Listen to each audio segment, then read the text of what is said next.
deterrence mission. These aircraft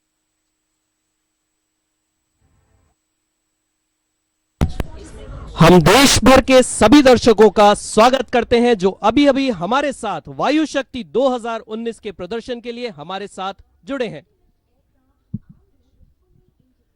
Ladies and gentlemen, on behalf of the Indian Air Force, we now welcome the viewers of Doordarshan in India and abroad for the live telecast of the Indian Air Force's firepower demonstration exercise Vayu Shakti 2019.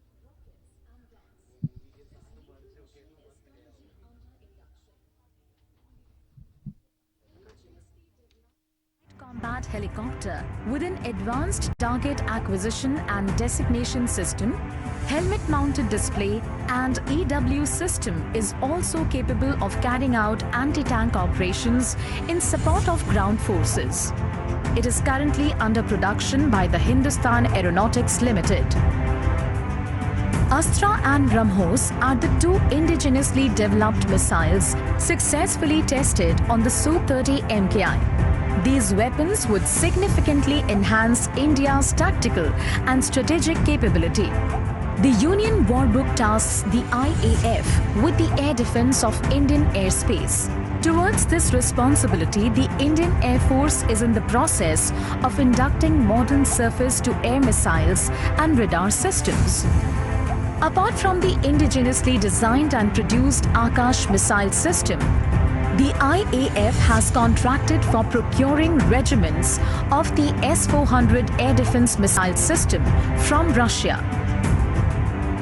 In order to create a multi-layered air defense environment, the IAF has procured the Spider missile system. It is a quick reaction surface-to-air missile capable of engaging aircraft as well as targets of extremely low radar cross-section.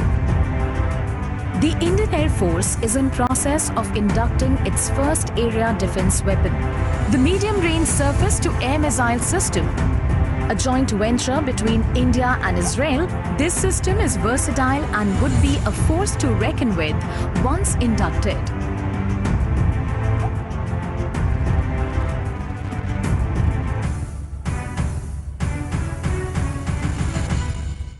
देवियों एवं सज्जनों, यह निश्चय ही हमारे लिए सौभाग्य की बात है कि आज के हमारे मुख्य अतिथि भारतीय वायुसेना अध्यक्ष हैं।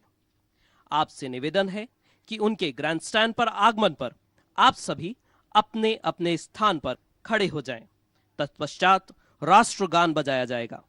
उसके बाद वायुसेना अध्यक्ष एवं air officer commanding in chief दक्षिण पश्चिम वायु कमान कॉफी टेबल बुक इंडो पाक वॉर एंड एरियल अकाउंट का अनावरण करेंगे। While we await the arrival of our chief guest, it is time now to introduce you to the war-waging capabilities of the Indian Air Force, which have been enhanced through the Make in India policy.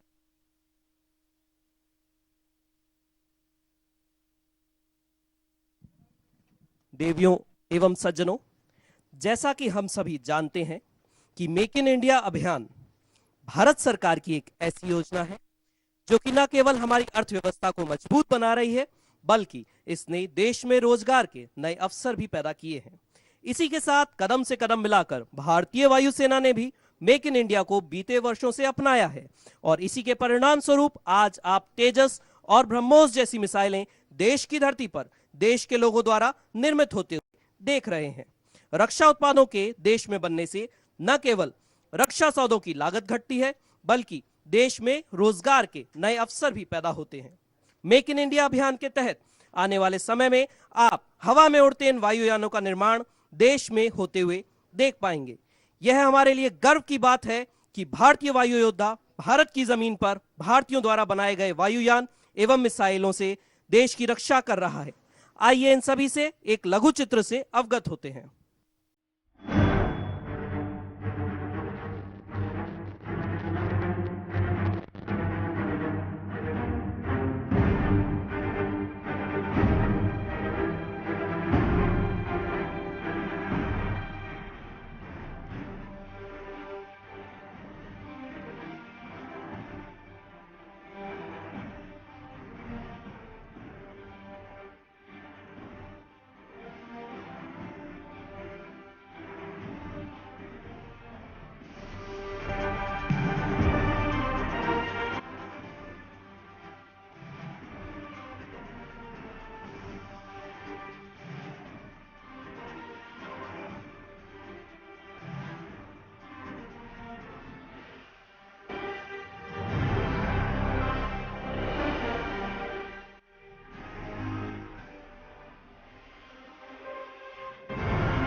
Ladies and gentlemen, the Chief of the Air Staff, Air Chief Marshal Birendra Singh Dhanoa, will shortly be landing from the C-130 aircraft, which you can see now approaching the advanced landing strip from your right.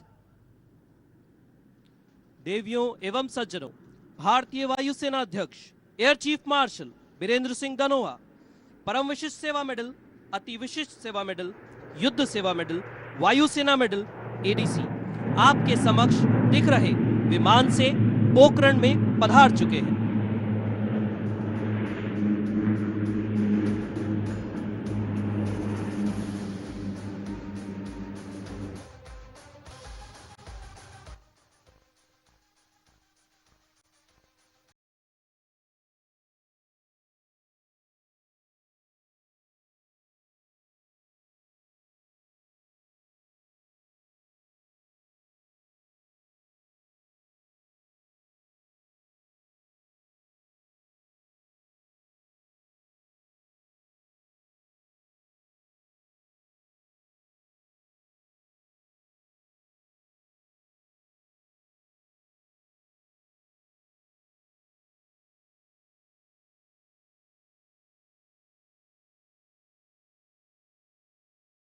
जैसा कि आप देख सकते हैं कि वायुसेना अध्यक्ष अब पोखरण में पधार चुके हैं। आपने वायुसेना अध्यक्ष का पदभार 31 दिसंबर 2016 को संभाला। आप जून 1978 में भारतीय वायुसेना में कमीशन हुए। आप एक कुशल पायलट हैं जिन्हें किरण, मिग-21, जैगुआर, मिग-29, सुखोई 30 सरीखे विमानों को उड़ाने में महारत हासिल है। आपने कारगिल युद्ध के दौरान अदम्य साहस का परिचय देते हुए दुश्मन को बर्फीली चोटियों से बाहर की ओर खदेड़ा था। आपके नेतृत्व एवं निर्देशन में स्क्वाड्रन ने रात्रि में ऊंची चोटियों पर बमबारी की कला का प्रदर्शन किया, जो भारतीय वायु युद्ध कला के लिए एक मील का पत्थर है। आपकी असाधारण कर्तव्य निष्ठा के लिए आपको दक्षिण पश्चिम वायु कमांड एवं vice chief of air staff प्रमुख हैं। आप भारतीय वायुसेना के लिए प्रेरणा एवं मार्गदर्शन का सतत स्रोत हैं।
Ladies and gentlemen, please rise for the national anthem.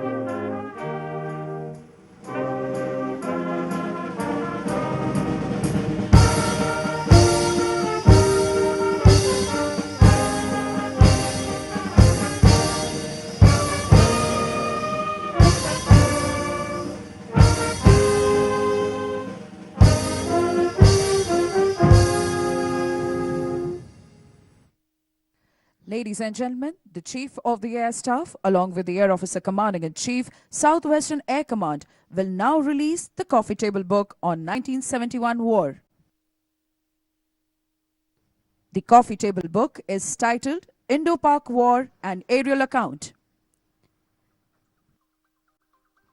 It is a rich pictorial account of the war that was fought on two fronts leading up to the birth of Bangladesh and shall be an informative read for both the casual readers as also for the students of military history. A big round of applause, ladies and gentlemen.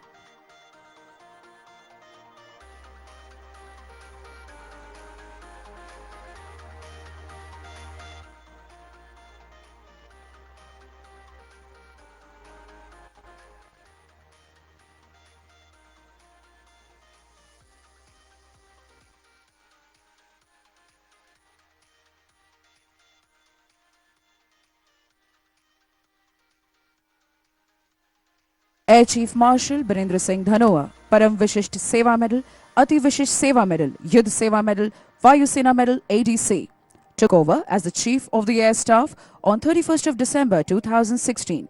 He was commissioned in the Indian Air Force in June 1978 as a fighter pilot. The Air Chief Marshal has mainly flown the MiG-21 aircraft with flying experience across the entire spectrum of fighter aircraft of the Indian Air Force.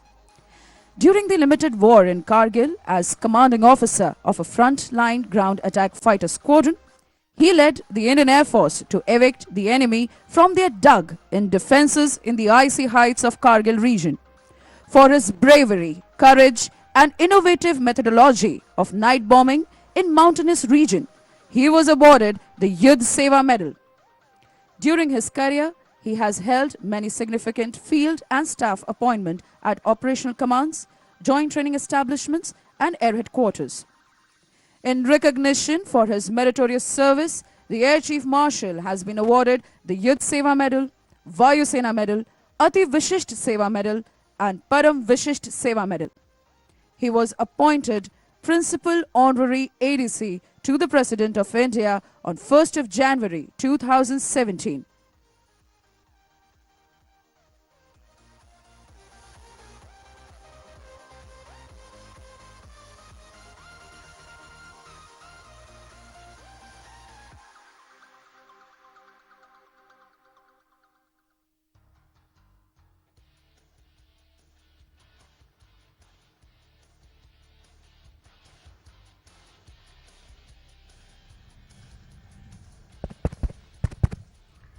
Chairman, Armed Forces And Tribunal. now, ladies and gentlemen, Justice Virender Singh, Chief of Army Staff, General Bipin Rawat, former Air Chiefs, Members of Parliament, senior functionaries in the Government of India and Rajasthan, members of the Legislative Assembly, serving personnel of the three services, defense attaches of friendly foreign countries, distinguished members of the DRDO, DPSUs, industry and media, and other esteemed guests, ladies and gentlemen. On behalf of all personnel of the Indian Air Force, it is my proud privilege to welcome you this evening to witness Exercise Vayu Shakti 2019, Indian Air Force's firepower demonstration. It is indeed a matter of great pride and honor for us to showcase the operational capabilities of the IAF to the nation. It is said that air superiority is won by fighter pilots, but wars are won by strike pilots.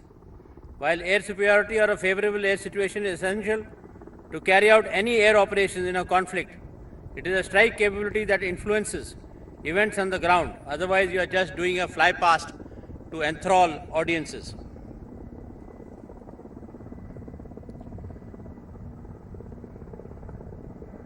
So, ladies and gentlemen, what are we showcasing today?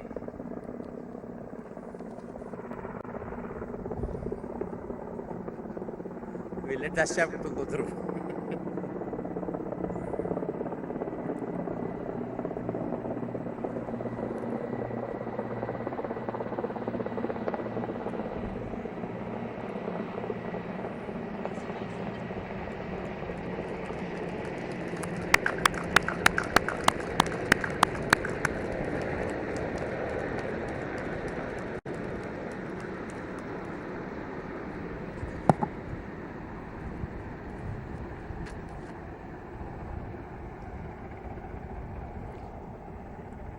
In exercise Gagan Shakti, we showed the way we would fight.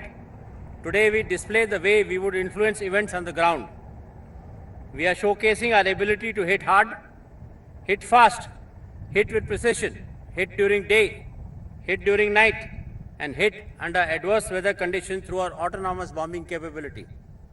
While showcasing our strike capability, we don't let our air defense guard down. Should the enemy choose to respond, we are displaying our ability to shoot him down through our airborne and ground-based air defense systems. While wars are fought few and far between, we have an ever-present sub-conventional threat, as the enemy knows he cannot defeat us in a conventional conflict. So today, we showcase our ability to punish, our ability to insert and extricate troops from hostile territories. Ladies and gentlemen, close to 140 fighters, helicopters and transport aircraft operating from a variety of bases will take part in this event. My compliments to Air Marshal H.S. Arora, Air Officer Commanding in Chief, Southwestern Air Command, Air Officer Commanding Air Force Station Jaisalmer, and the entire team of air warriors from different commands who have put in their hearts and souls for success of today's demonstration. Finally, on behalf of the brave men and women of the IAF, I wish to assure the nation of IAF's capability and commitment in meeting national security challenges and defending the sovereignty of our country. IAF is ever prepared to deliver appropriate response as assigned by our political leadership and will always remain at the forefront in executing its missions. Indian Air Force will always serve with pride, honor, selflessness and dignity so that we can continue to touch the sky with glory. Our continued focus is to build and maintain an effective Air Force that is fully capable of securing the nation in peace and war. Jai Hind.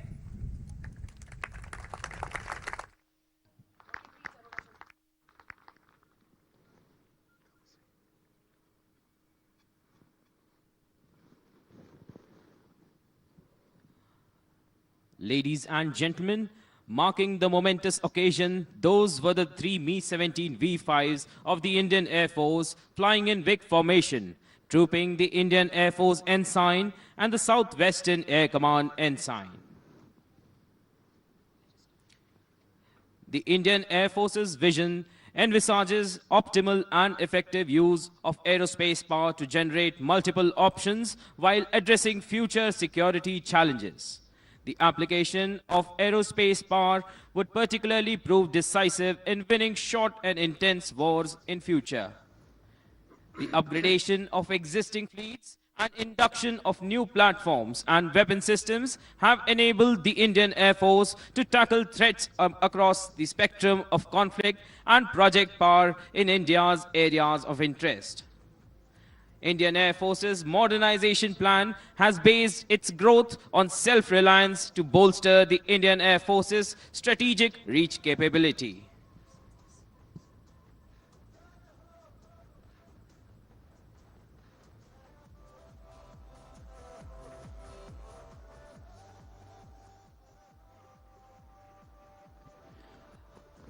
Ladies and gentlemen, Air Officer Commanding-in-Chief, Southwestern Air Command, Air Marshal H.S. Arora, Ati Vishisht Seva Medal, shall now take permission from the Chief of the Air Staff to commence the Vayu Shakti 2019 display.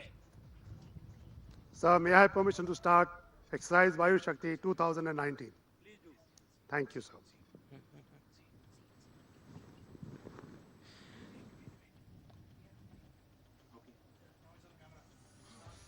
And now, ladies and gentlemen, here comes a deep strike Jaguar aircraft equipped with an imaging pod that shall click our pictures at the grandstand. A big round of applause, ladies and gentlemen.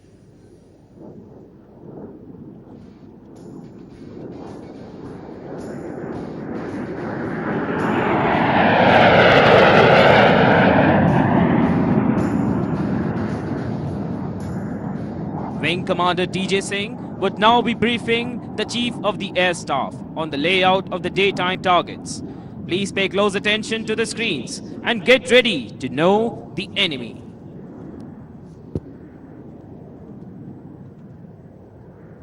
Jai Hind, sir. I am Wing Commander Tejas Singh, and I shall now brief you regarding the day targets which are laid out in general clock codes of 10 o'clock to 2 o'clock at a distance of 1 to 3 kilometers from us. The targets are labeled in a sequence of 1 to 16, and they shall be engaged in that same numerical sequence.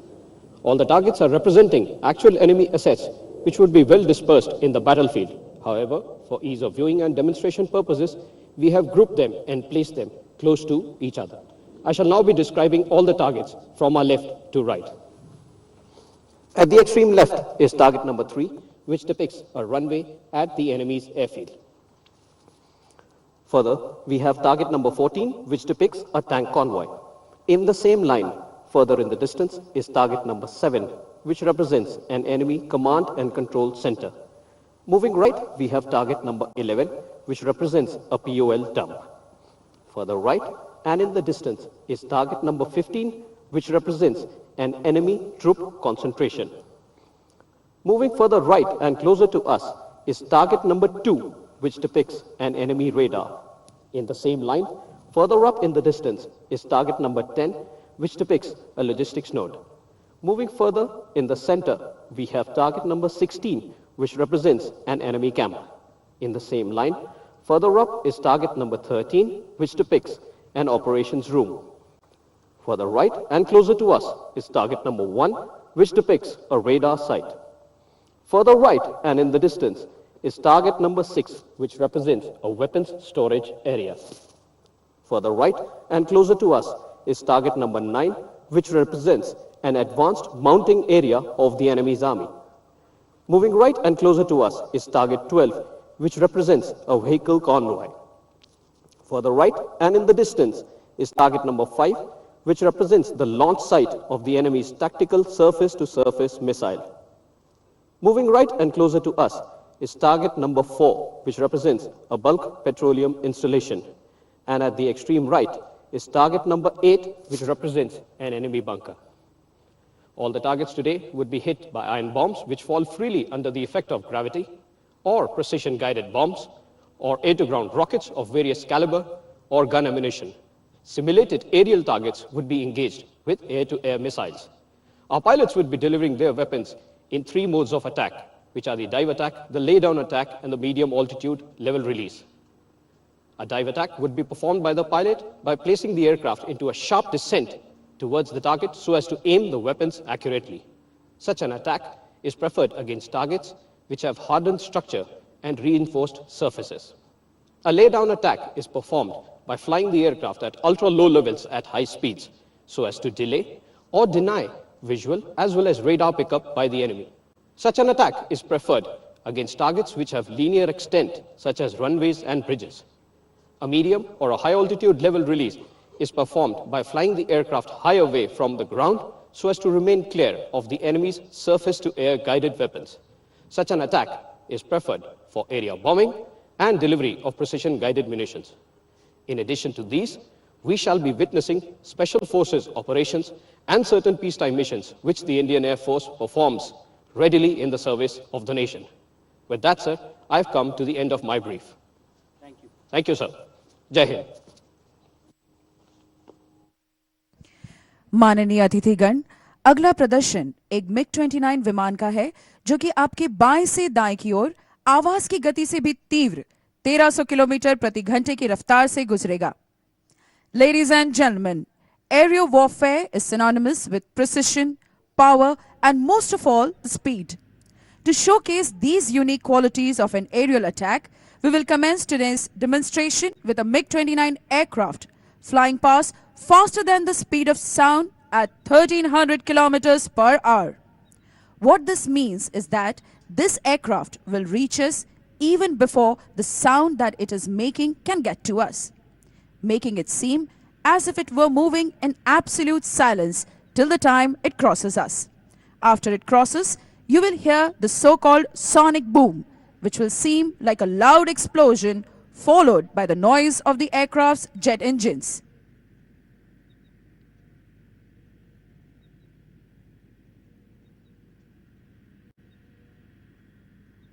Ladies and gentlemen, please strain your eyes towards the left. The MiG-29 is now in view. It will have no sound. Tune into the silence.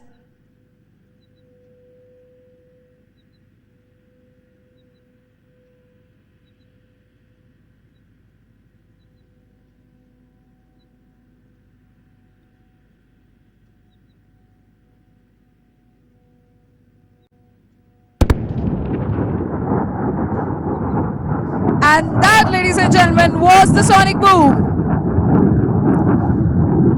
The Air Force commander in any conflict would be guided by the Air Force doctrine to orchestrate all components of air power at his disposal.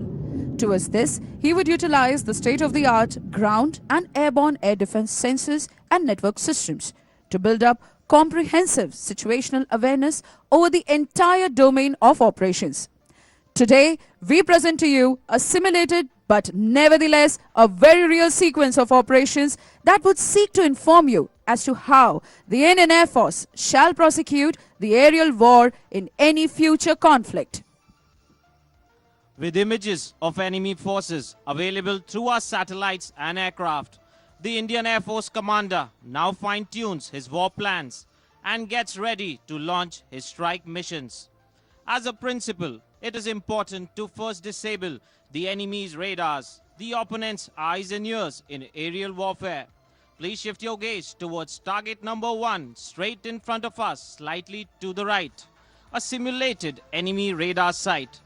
As the radar churns, its electromagnetic waves are picked up by our AWACS. On this information, an unmanned precision weapon has already been launched from hundreds of kilometers away. The weapon is in flight towards the unsuspecting radar. Ladies and gentlemen, as we speak, the weapon has arrived in our general area, and through its internal algorithm, it is calculating its trajectory.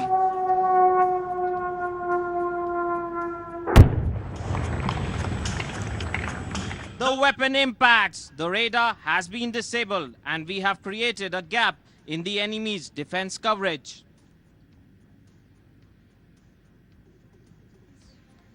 While we await the next mission, let me tell you that any modern Air Force develops a multi-layered air defense cover to defend its vital areas. The enemy too would have an array of radars covering its airspace from high altitudes in excess of 20,000 feet to right down to tens of feet at low levels. Targeting of enemy radars is grouped under counter-air operations and specifically under suppression of enemy air defense, or SEAD. SEAD is a military action taken to suppress enemy surface-based air defenses, including not only surface-to-air missiles and artillery, but also interrelated systems such as early warning radars and command, control, and communication functions.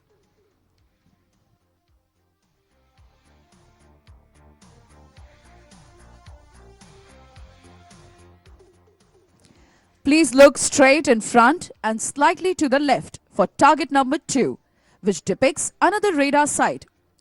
As we speak, 2 Mirage 2000 aircraft are fast approaching the target.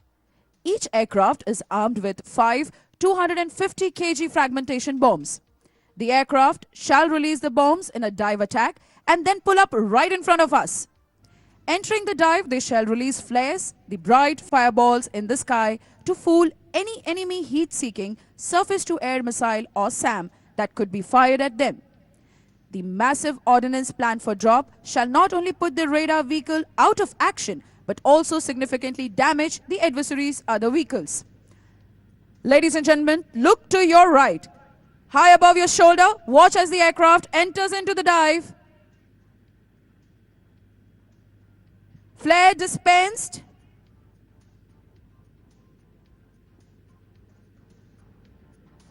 In a steady dive.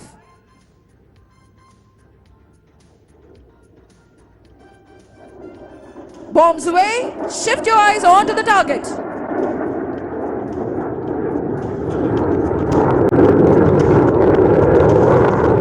Once again. Please look right. See the wingman following his leader towards the target.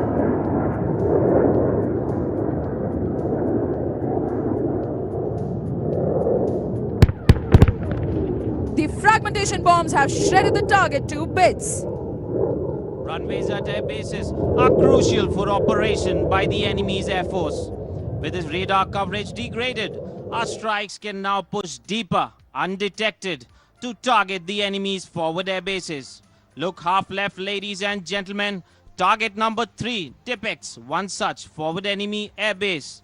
It takes massive bombs to break concrete runways. Coming up next are 4 Su-30 MKIs, which will drop 4 450 kg high-speed, low-drag or HSLD bombs, each on the runway of the target airfield. As the enemy's short-range self-defense weapons deployed at the airbase are still active, our aircraft will release these bombs from medium altitude in level flight. The Su-30 pilot, with the help of the onboard, highly accurate mission computer, shall deliver these bombs. Ladies and gentlemen, look left, high above your shoulder. The first 2 Su-30s are fast approaching the target. Weapons released. Watch how the bombs glide towards the target.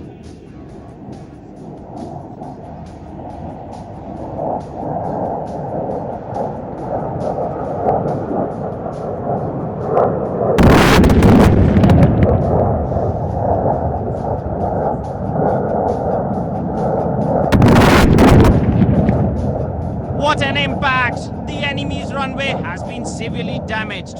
Till such time it is repaired, the enemy cannot launch his aircraft from this base to counter our strikes in this sector.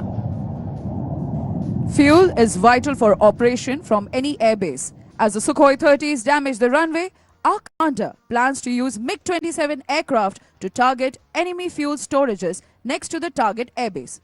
Please look half right. Target number 4 depicts this installation. The MiG-27 aircraft carries various types of armament loads. One of them is the 80mm heavy caliber rocket. The aircraft is armed with 2 rocket pods, with each pod carrying 20 rockets. We shall shortly see the devastating effect of these rockets as the 2 MiG-27 fire a barrage of 40 rockets each on target number 4. Please look to your right above the shoulder. You can now see the first aircraft swoop down in a 20-degree dive. Steady in a dive.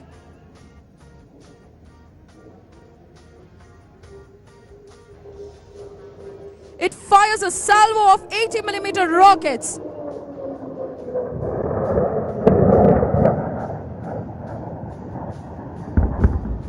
Eyes again to the right, the wingman follows his leader's attack to take on the remaining fuel storage.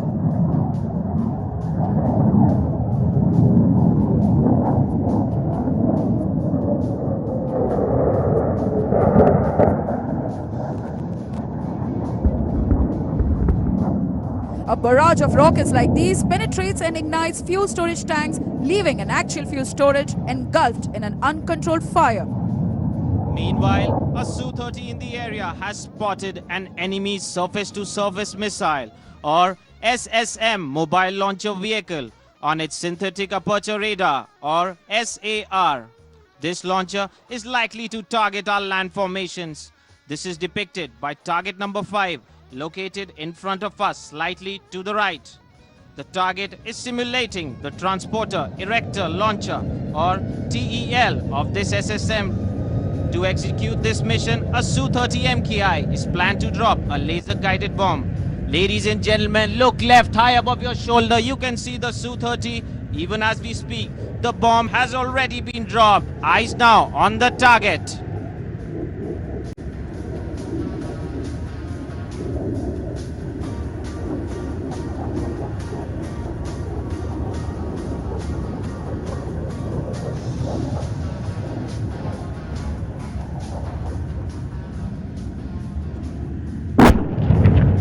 A direct hit! We have just demonstrated our ability to detect and destroy such mobile launchers with our precision target capability. During a war, a bulk of the Indian Air Force's missions is aimed at destroying the war-waging potential of the enemy surface forces or army elements. These are called counter-surface force operations. Up next is target number 6, depicting an ammunition dump. This target is located straight ahead, slightly to your right. Typically, such ammunition dumps are spread over a large area where the ammunition is stored under different types of shelters.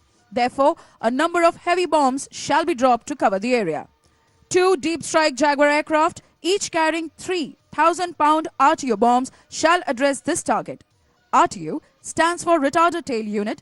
It is a parachute-like structure fitted at the rear of the bomb, which delays the weapon's fall. Look out for the Jaguars approaching from your right, flying low to avoid enemy's radar.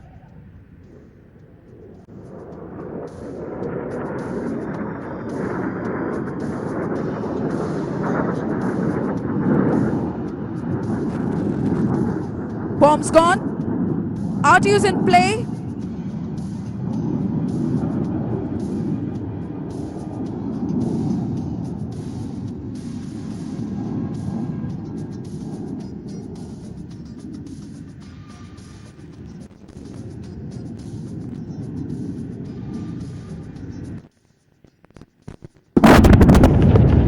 And the enemy just lost critical weapon stores for his frontline troops.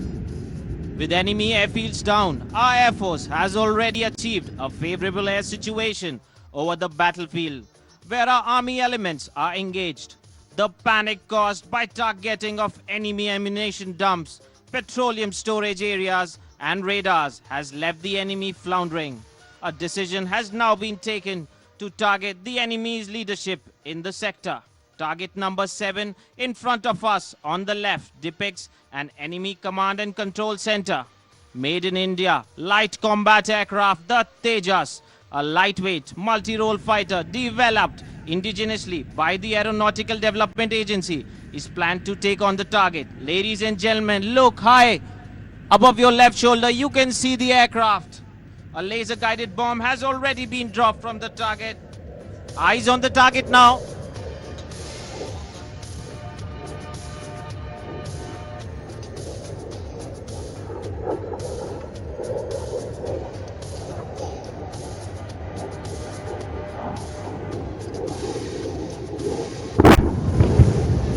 The bomb explodes. The enemy leadership in the sector is in disarray. Information from army elements has indicated that an enemy bunker complex is putting up heavy resistance to our army's advance. This is simulated by target number 8, which is sighted in front of us, slightly to the right. On the Army's request for an immediate airstrike, our commander has planned a 2-aircraft Jaguar strike at this enemy defensive position. The Jaguar is a versatile platform. It is equipped for the maritime role and is capable of employing an array of air-to-surface bombs and missiles. Today, each aircraft shall be dropping 3,000-pounder bombs on the target. Ladies and gentlemen, look for the aircraft approaching on your left high above. The lead aircraft is in a steady dive.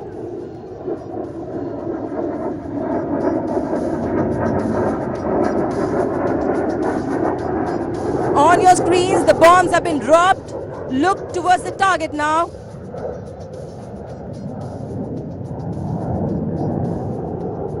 Number 2 is following his leader into the attack.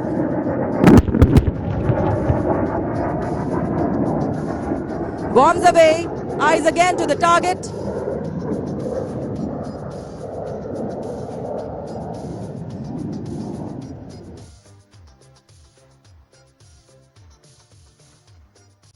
And that's a direct hit. The bunkers are racked by the massive blast waves. Ladies and gentlemen, our Airborne Warning and Control System, or AWACS, has detected an enemy aircraft which is being simulated by a maneuverable, expendable aerial target, which we refer to as MEAT. Our Tejas, armed with air-to-air missiles and bombs in a swing roll, is en route. Watch how the Tejas performs the interceptor role and maneuvers to fire an air-to-air missile. The infrared seeker head of the R-73 missile shall lock onto the heat emitted from the MEAT. The Tejas has swing roll capability. Having fired the missile, this Tejas shall in the same sortie turn around and come back soon to drop bombs on a ground target, thus destroying targets both in air and on ground. The R-73 missile has a proximity fuse. This ensures that even if the missile does not strike the target, but passes close to it, the warhead will detonate. The resultant shrapnel sliced through vital components, bringing the enemy aircraft down.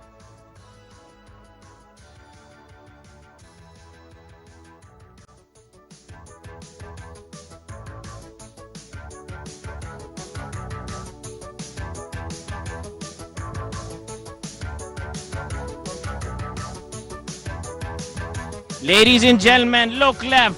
You can see the aircraft. The aircraft has already locked onto the target and prepares to fire. You can now see the meat simulating the enemy aircraft overhead in front of us.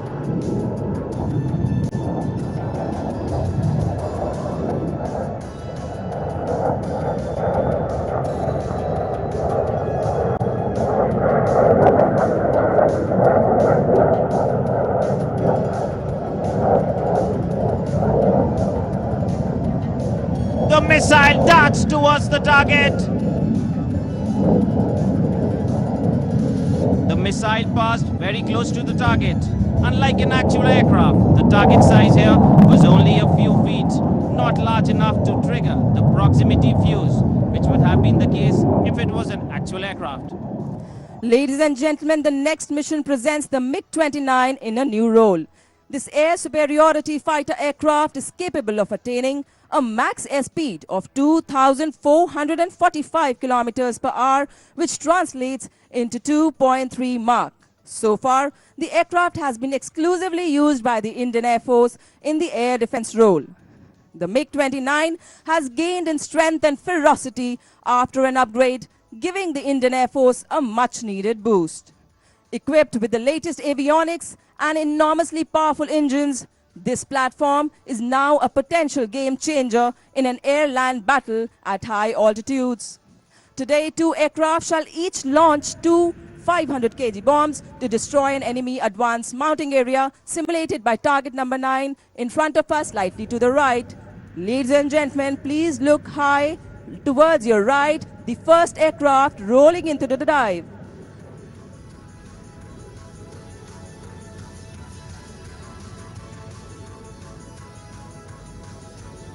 There he comes into the steady dive.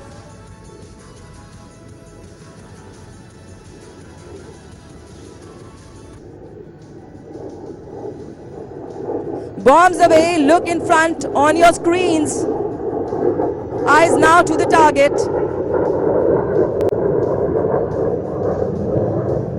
Number 2 following his leader into the attack. He comes from the right.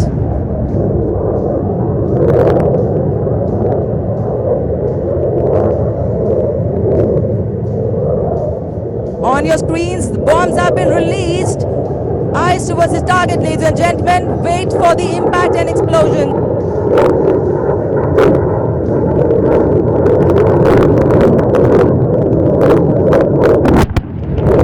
There, the enemy is shaken by the tremendous blast.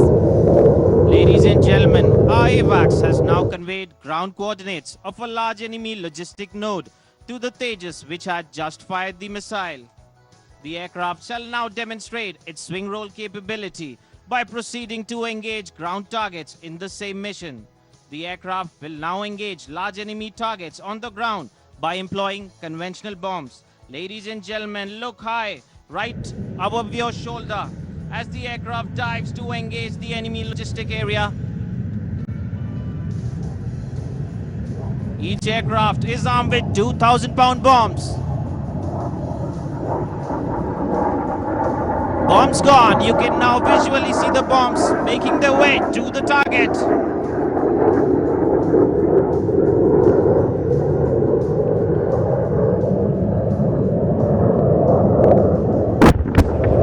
There, the bombs impact. Look right again as number 2 and 3 follow their leader into the dive.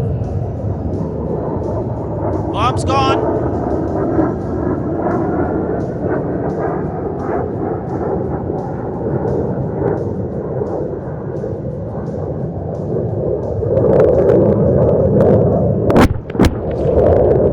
Number 3 aircraft is the same Tejas which carried out air-to-air interception.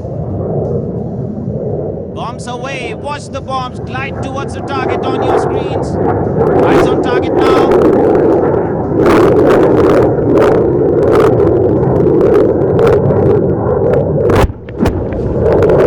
Vital war supplies have been denied to the enemy.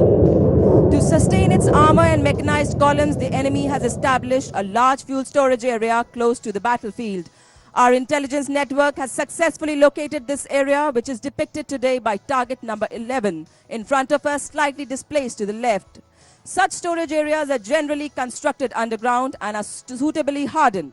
To achieve a kill on such a target, the weapon of choice should be a high explosive penetration weapon, and today the S-24 rocket bomb with a massive high explosive fragmentation warhead of 123 kgs is this weapon of choice, and in effect is almost akin to the bombs that you have been witnessing. Ladies and gentlemen, look left. You shall shortly see the lead aircraft. Look on the screens. Here he comes. He is in a steady dive now.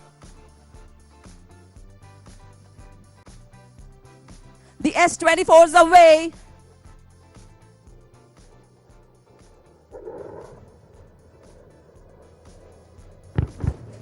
Bullseye. Look left again. The wingman follows the leader into the attack. S-24 is away on your screens also.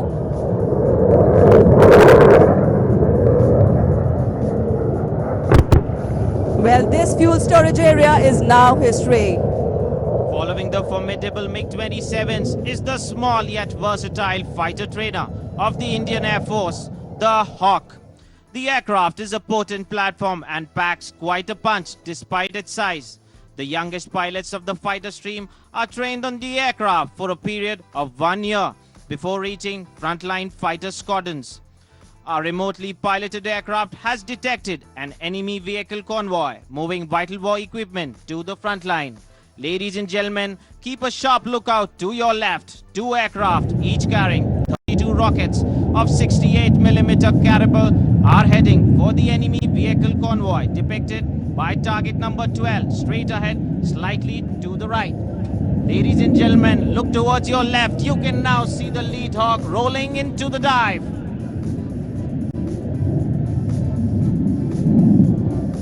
In a steady dive now, the pilot now tracks the target, weapon selection's done, and wait for his deadly payload to release.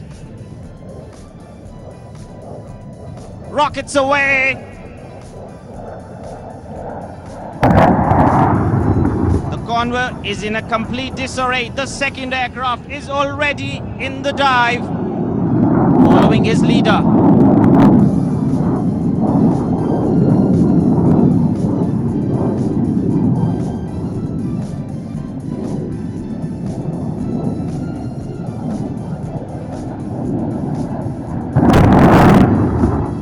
Good hits. The enemy has been dealt a major blow. Mission over. The Hawks make a quick getaway back to their base. But we are not done yet. The aircraft are tasked with close air support operations and armed with an array of air-to-ground weaponry are primed for the kill. New intelligence inputs have revealed the location of an enemy operations room, the nerve center of the adversary's operations. This is target number 13, simulating the enemy's operation room. Look left. The leader rolling into the dive. Each Hawk is carrying 2 bombs of 1,000 pounds caliber. The number 1 is now in a steady dive, emerging from your left. He's locked on to the target.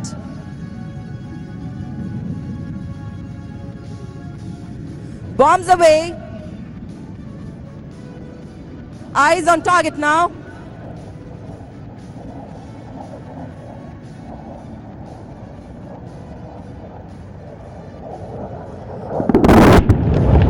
And there on the left, again, the second aircraft rolling into the dive, following his leader into the attack. Bombs away. Shortly, he's in the dive now. Look to your screens and follow the weapons to be released shortly. Bombs released. Eyes now to the target.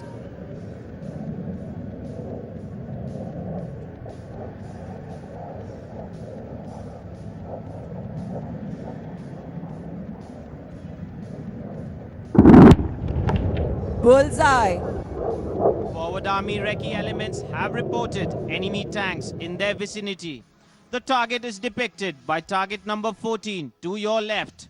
On request for immediate battlefield airstrike by our Army elements, 2 MiG-21 Bison aircraft have been launched for a close air support mission. The Bison derives from the hardy MiG-21, the Indian Air Force's first ever supersonic fighter. Such an attack brings to mind the precision rocket strike by 4 MiG-21 aircraft on the governor's house in Dhaka, causing the governor of East Pakistan to tender his resignation. Today, both fighters shall fire 2 S-24 rockets each on the target. Look left. Ladies and gentlemen, the lead aircraft can be seen rolling into the dive. Flares dispensed.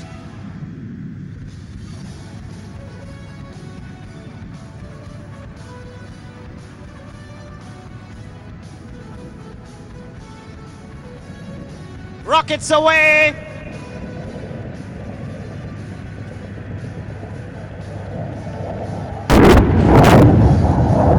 Ladies and gentlemen, look left once again. The number 2 following his leader. Has dispensed.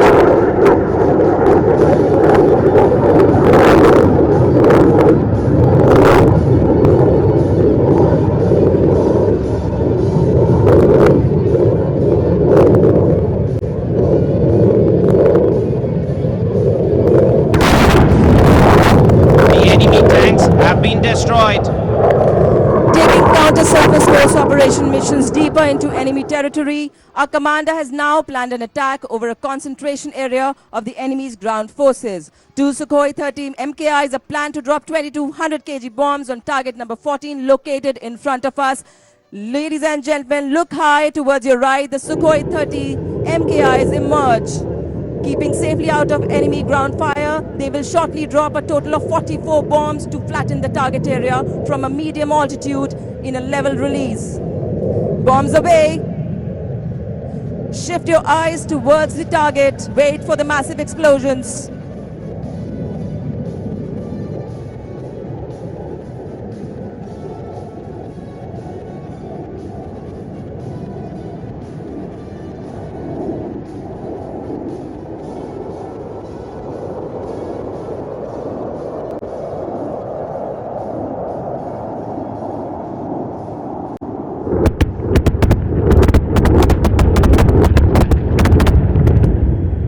There you see, imagine the plight of the enemy caught in such a torrent.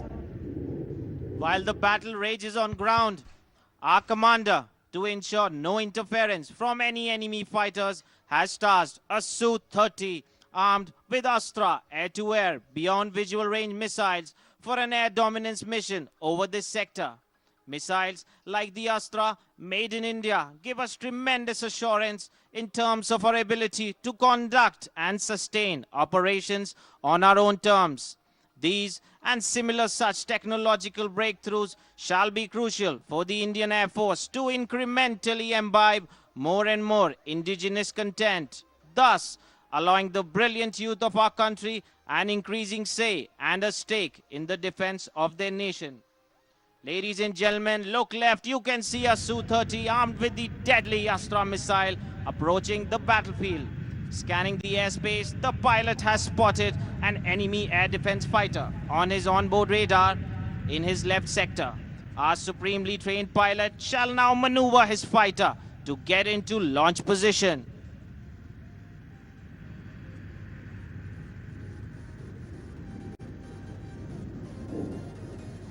And here he turns hard left.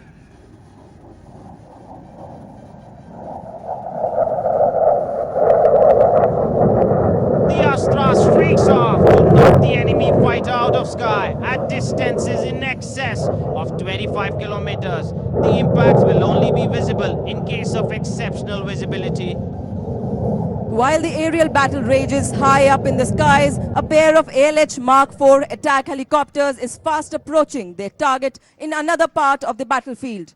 The 2 helicopters have been launched on a strike mission to seek out and target a large concentration of enemy troops. The open ground Right in front of us is where these enemy troops have been seen by our surveillance teams.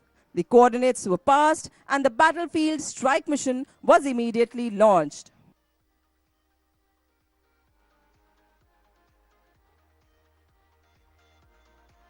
Zeroing in onto the coordinates, you shall shortly hear the attack helicopters approaching us from behind the grandstand. And here they come from the left and right edge of the grandstand, ready to open up their 20mm turret guns. Please notice that while the aircraft nose would point straight, the guns would turn by 30 degrees or more to fire at the enemy at the field straight ahead, demonstrating the off-board sight capability of this aircraft.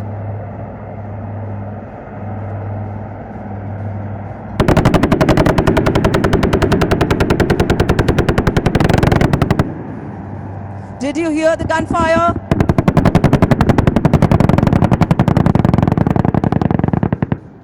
The helicopters are strafing the area. The deadly burst of 20mm rounds are neutralizing the enemy on the ground.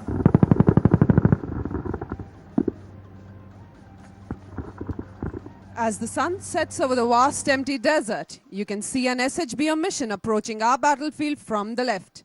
For today's mission, they are flying high above the ground. But in operations, the helicopters shall fly nap of the earth just a few feet above the sand dunes. The mission aims to show you how special forces are inserted into the enemy territory by helicopters. The SHBO is escorted by a pair of heavily armed ALH Mark IV or Rudra helicopters.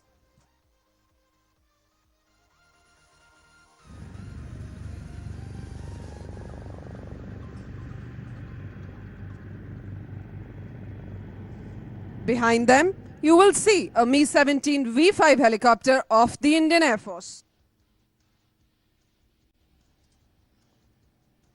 The Mi-17s are capable of undertaking deployment of commandos and troops by night, even in starlit night conditions, with pilots wearing night vision goggles.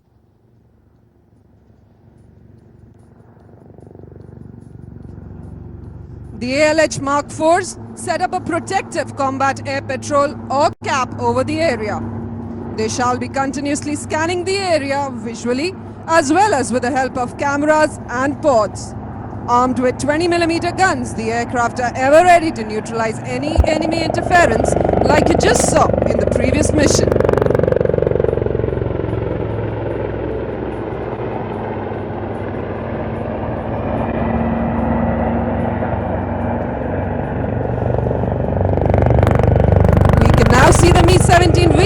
Approaching the drop zone. After evaluating the nature of the ground and obstructions around, the pilot opts to deploy the special forces from a low hover jump. Ladies and gentlemen, notice the helicopter as the pilot, using his superior skills, is making a deliberate approach to establish a pinpoint hover on the landing spot.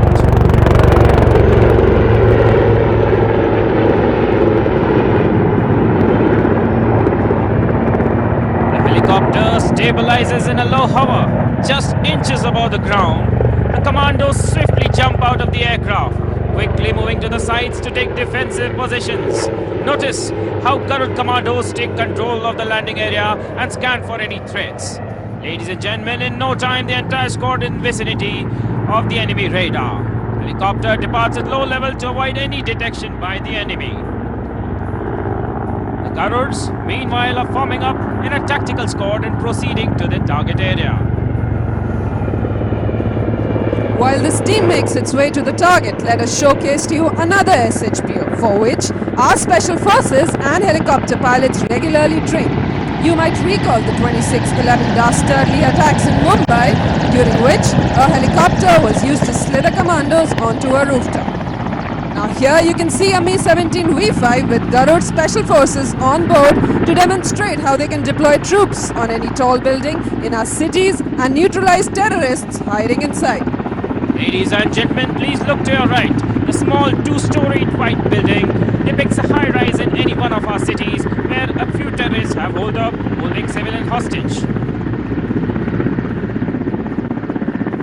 helicopter comes to hover over the roof. The flight gunner has released the rope from the helicopter and Garuds start to slither down from the roof. Ladies and gentlemen, to slither down from the helicopter, the Garud commandos are equipped with special mittens to avoid blistering of hands. Notice that Garud commandos are not secured by any safety lines and they have to rely entirely on training and strength of their arms. Watch now as two Garud descend through power ascenders to place explosive charges on the windows. Notice how quietly the Garud commandos have lowered themselves down and are placing the charges on the windows.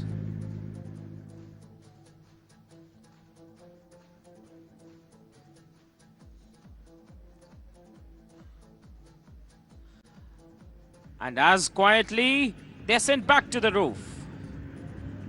Notice the daredevilry and the superhuman training, as now the assault party of 4 troops of Garud Special Forces rappel down to neutralize the unsuspecting terrorists. Reaching above the windows, they pause. Detonating the charges, the Garud swing in through the shattered windows. The terrorists holed up inside are caught by surprise. Ladies and gentlemen, all the terrorists have been neutralized. Meanwhile, the second team can be seen approaching a door in the adjacent building. You can now see the demolition expert place a breaching explosive charge on the door.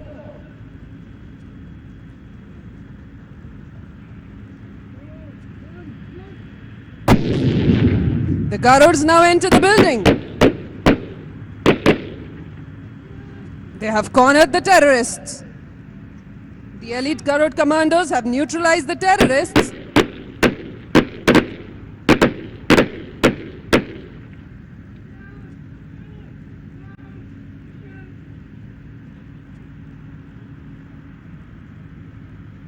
Mission over. The two teams form up and withdraw along with the rescued hostage. Meanwhile, our first team of Garud Special Forces has located the enemy radar and is now approaching their objective. 4 buddy pairs had established a support fire base at an advantageous height, some distance away from the radar.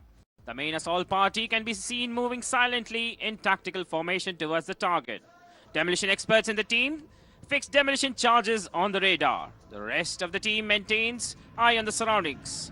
Charges planted, the team quietly withdraws and makes its way for the pre-planned extrication point.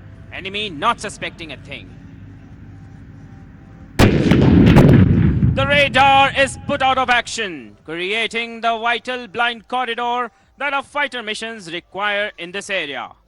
This mission is a part of the Garud's primary role, which is termed as destruction of enemy air assets.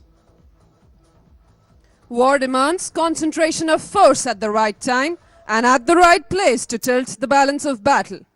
The Indian Air Force has this ability of changing the equation of a land battle by rapidly inserting troops and weaponry through the medium of air. Aircraft like the AN-32 and now the C-130J, regularly trained to land on advanced landing grounds or any disused airstrip. At the Army's behest, our commander has quickly planned such an assault landing by a C-130J Super Hercules close to the battlefield, which shall now be demonstrated on the advanced landing ground right in front of you.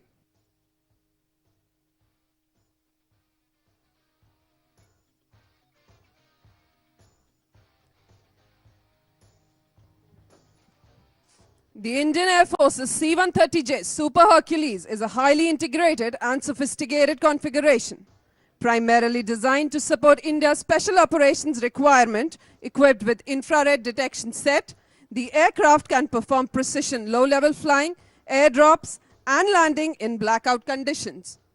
The aircraft also is equipped with air-to-air receiver refueling capability for extended range operations.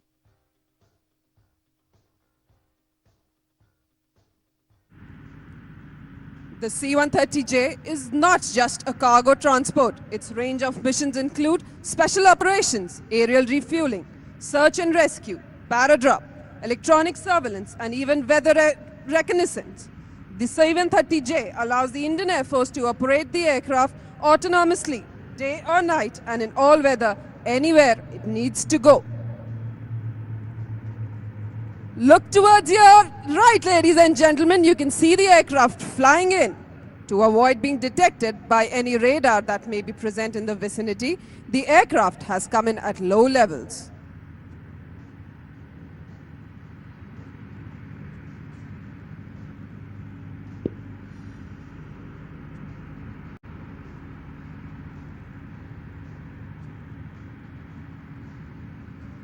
You can now see the aircraft putting up a bank.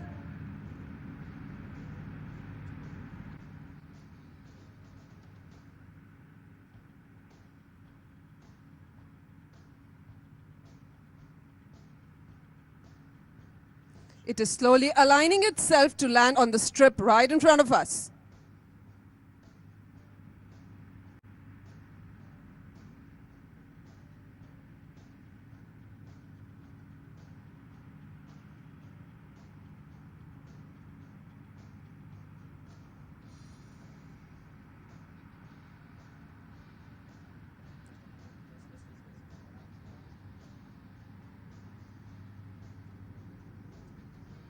Notice how the aircraft is coming in at low levels. It is aiming to touch down in the least possible time. And here, the aircraft touches the ground and rapidly starts to decelerate. While offloading the troops, the aircraft will keep its engine running for a quick departure. Ladies and gentlemen, keep your eyes towards the rear of the aircraft. The ramp opens, and swiftly and steadily the Garud starts to jump off. Every Garud commando has his eyes scanning the vicinity for any threat. The Garud commandos are trained extensively for these kinds of operations. The special forces fan out along the strip, securing it.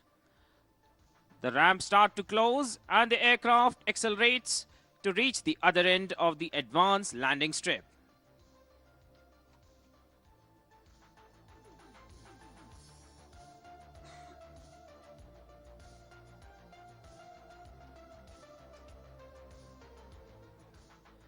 The C-130J Super Hercules gives our Air Force tremendous flexibility in planning and executing not just special operations like this, but also our tactical airlift capability and reach during humanitarian assistance and disaster relief or HADR operations. The possibility of innovative employability of this versatile platform for a variety of operations is endless.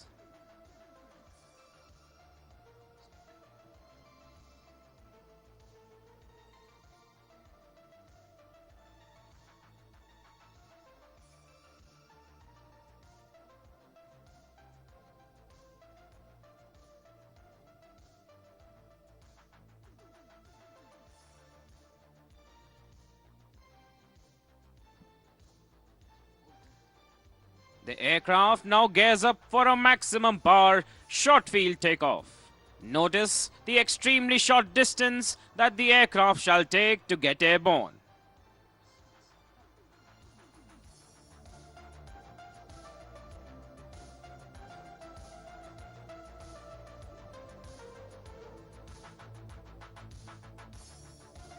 The aircraft gets airborne within a short distance and rapidly climbs away. While it approaches the grandstand, let us have a look at a short film on this formidable aircraft.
round of applause for the C-130 Super Hercules aircraft.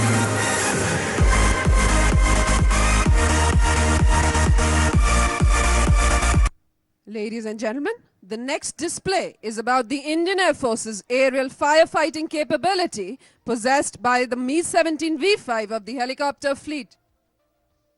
The helicopter operates a collapsible water container called the Bambi bucket, which it deploys using an external sling system in its firefighting capability. Each bucket has a release valve on the bottom which is controlled by the helicopter crew. Let us now take a look at a small clip on Bambi bucket operations.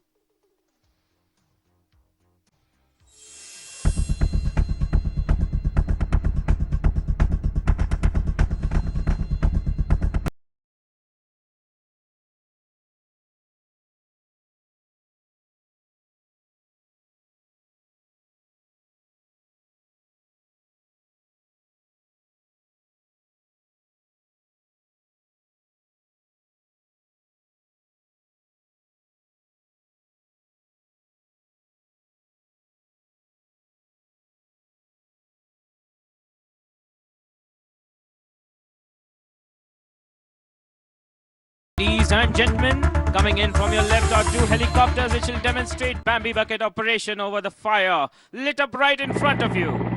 We must bring out the fact that discharging water exactly over fire requires very precise piloting skills. This is due to the continuous and random oscillations of the bucket and also the thermal currents due fire. This capability has been extensively used to quickly reach and suppress inaccessible forest fires at Mount Abu and Kota in the recent past. Bambi bucket operations have also been conducted in the challenging urban environment of New Delhi. Recently, for the first time in India, this capability was exploited on a burning ship at sea. You can now see the second helicopter align itself to bring blaze further under control. A big round of applause, ladies and gentlemen. The fire has been put out.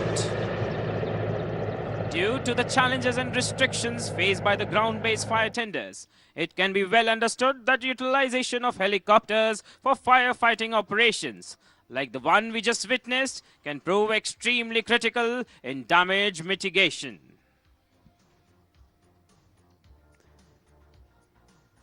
The helicopters keep carrying out sortie after sortie, refilling their Bambi bucket at the nearest water source to return back to fight the fire till such time the blaze is extinguished.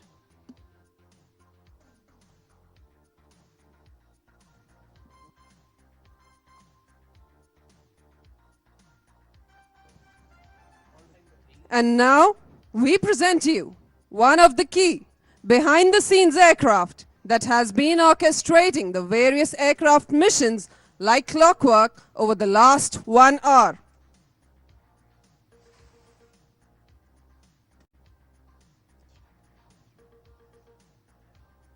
Ladies and gentlemen, we're talking about the Embraer Airborne Early Warning and Control Aircraft, a product of collaboration between India's Centre for Airborne System and the DRDO.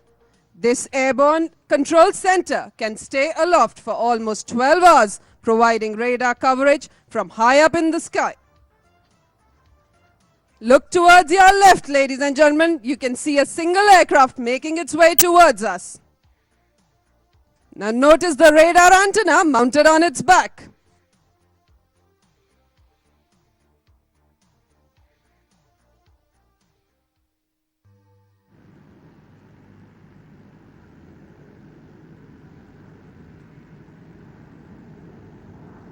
A huge round of applause, ladies and gentlemen, for the Embraer Airborne Early Warning and Control Aircraft.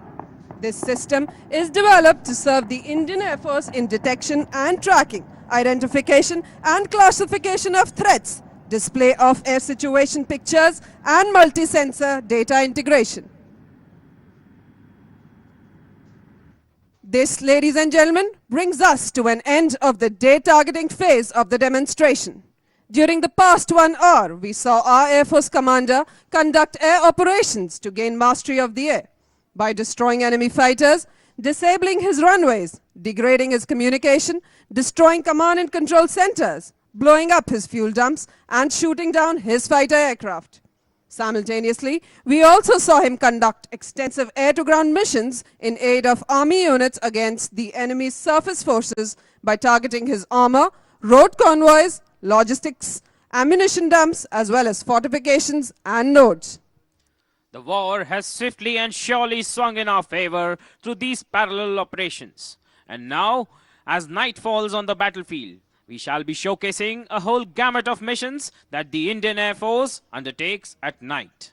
But this, after a short break. We shall now present to you a scintillating performance by the Air Warrior Symphony Orchestra of the Indian Air Force. They will be playing before you the tunes Vande Mataram, Inspirato, Sound Barrier, Victory Dhrun, Rise Sena. The orchestra is conducted by MWO O.K. Achutan. So ladies and gentlemen, please put your hands together for the Air Warrior Symphony Orchestra.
demonstration.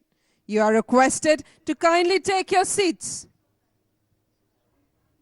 A big round of applause, ladies and gentlemen, for the Air Warrior Symphony Orchestra.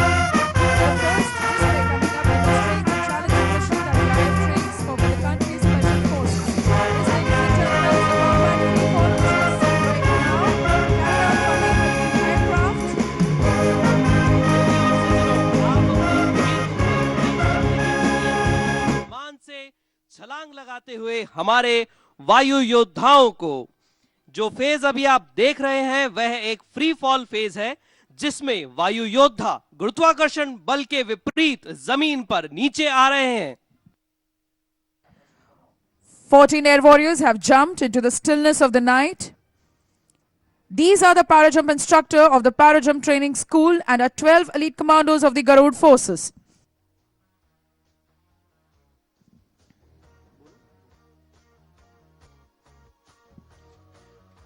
देवियों एवं सज्जनों, छलांग का दौर दो phase में बांटा जा सकता है। एक जब पैराशूट नहीं खुलता वह फ्री फॉल फेज है। तत्पश्चात जो अभी आप देख पा रहे हैं यह इनका ग्लाइडिंग फेज है जिसमें इनका पैराशूट अब खुल चुका है और इस पैराशूट को यह दिशा देकर दुश्मन की क्षेत्र में 30 से 25 किलोमीटर तक अंदर जा सकते हैं। And here you see that the troopers have deployed their chutes. These are steerable parachute, allowing the combat jumpers to not only steer themselves down to precise drop zone, but also glide to fairly long distances, even up to 40 to 50 kilometers behind the enemy lines. While these daredevils make their way down to the ground, let us tell you something more about the PGIs and the Garuds. The Paratroopers Training School has a glorious history, having undertaken para operations during the historic Tangel drop in the eastern sector, which changed the course of the 1971 war. The unit has undertaken successful para jumps in the most extreme of environments in the Leh Ladakh region, the North Pole, the South Pole, and also at Mount Everest region. The unit personnel have several international records to their credit. The first ever combat freefall over mountainous terrain by night was accomplished by 2 para-jump instructors in November 2015 when they jumped over the challenging mountains of Arunachal Pradesh. आज की संध्या में आपको अपने ठीक ऊपर दिख रहे मनोरम दृश्य को बनाने वाले वायु योद्धाओं के लिए जोरदार तालियों के साथ उनका स्वागत कीजिए। इन जाबाजों की टीम 30,000 फीट की ऊंचाई से साजो सामान के साथ दुश्मन के इलाके में छलांग लगाती है और पैराशूट को संचालित करते हुए अपने लक्ष्य तक पहुंच जाती है। पैरा जंपर गुप्त ऑपरेशन का मुख्य हिस्सा है। इनका प्रशिक्षण पैरा ट्रेनिंग स्कूल आगरा में होता है। यह स्कूल सभी सेनाओं के पैरा सैनिकों को प्रशिक्षण देता है तथा हमारे मित्र देशों के सैनिकों को भी पैराशूट से कूदने की जटिल तकनीक सिखाता है। इस संस्थान ने अनेक महत्वपूर्ण युद्धों में हिस्सा लेकर उनकी दिशा का परिवर्तन किया है। 1971 के युद्ध में पूर्वी पाकिस्तान के तंगेल इलाके में पैराशूट द्वारा दुश्मन के ठिकानों के पीछे फौज उतारकर इन्होंने दुश्मन की रक्षात्मक बंदोबस्त को मिनटों में अस्त व्यस्त कर दिया था। इस यूनिट ने लेह आदि क्षेत्र में भी सफलतापूर्वक पैरा ड्रॉप किए हैं। आकाश गंगा टीम के पैरा जंपिंग प्रशिक्षकों ने देश एवं विदेश में अनेकों बार हैरत अंगेज कारनामों का प्रदर्शन किया है।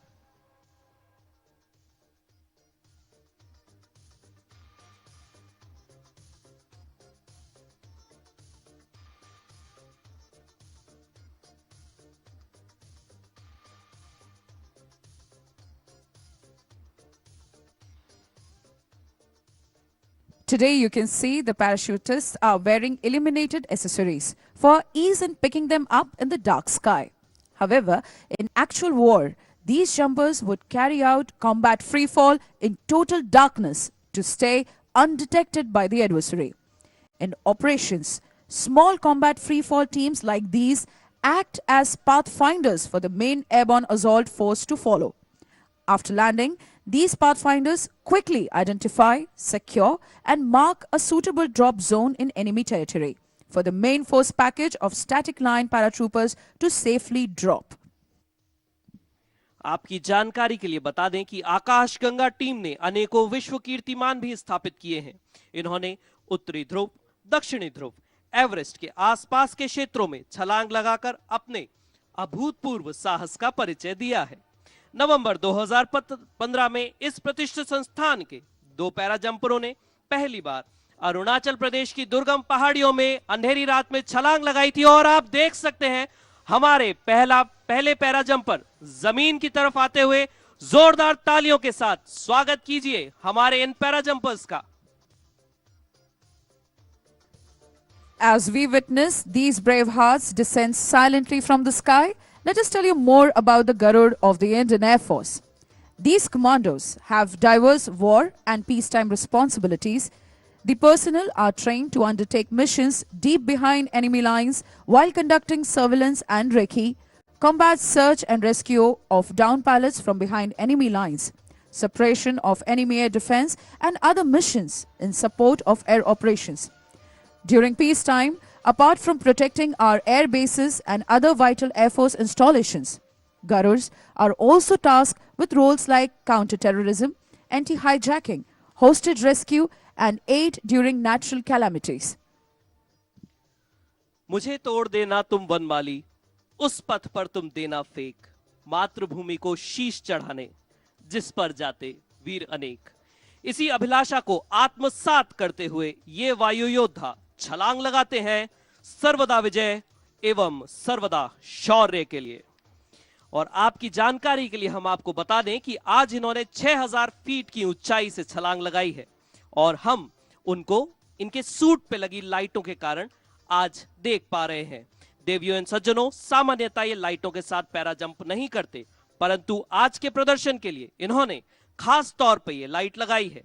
यदि इनके सूट पर यह लाइट ना लगी होती तो ये जाबाज वायु योद्धा चुपचाप आकाश से उतरकर हमारे बीच पहुंच जाते और इनके आने की हमें भनक तक नहीं पड़ती। ऐसी स्थिति में ये योद्धा कुछ ही मिनटों में दुश्मन के ठिकाने को निस्तो नाबूद कर देते हैं।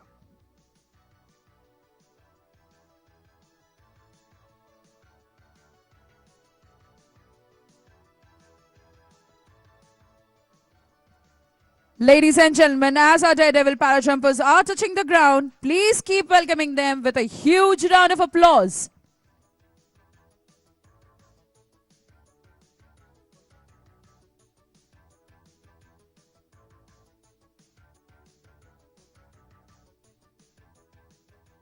Combat Free Fall is a unique option available with a commander to insert combat troops into the battlefield or behind enemy lines using combat parachute systems.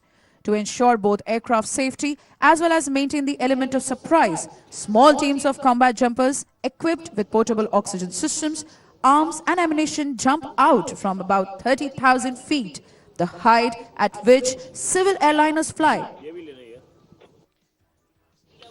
देवियों एवं सज्जनों, जैसा कि आप देख सकते हैं कि धीरे धीरे किस तरह से ये वायु योद्धा धीरे धीरे जमीन की तरफ उतरते हुए युद्ध की स्थिति में ये वायु योद्धा अपने साथ 10 किलो का सामान जिसमें इनके हथियार एवं उपकरण सम्मिलित है वो लेकर जमीन की तरफ आते हैं और जमीन की तरफ आते ही शत्रु के क्षेत्र की तरफ बढ़ते हैं, क्योंकि ये ग्लाइडिंग फेस में ही जमीनी दूरी लगभग 30 से 40 किलोमीटर तय कर चुके होते हैं।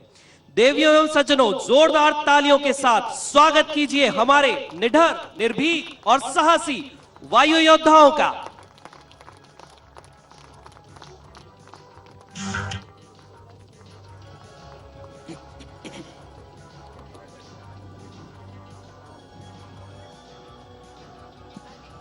नभः स्पर्शम दीप्तम को चरितार्थ करते हुए हम वचनबद्ध हैं कि देश की रक्षा चाहे किसी भी माध्यम से हो, स्थल, जल या नभ में, भारतीय वायुसेना का हर एक अंग उसके लिए सदैव तत्पर एवं तैयार है।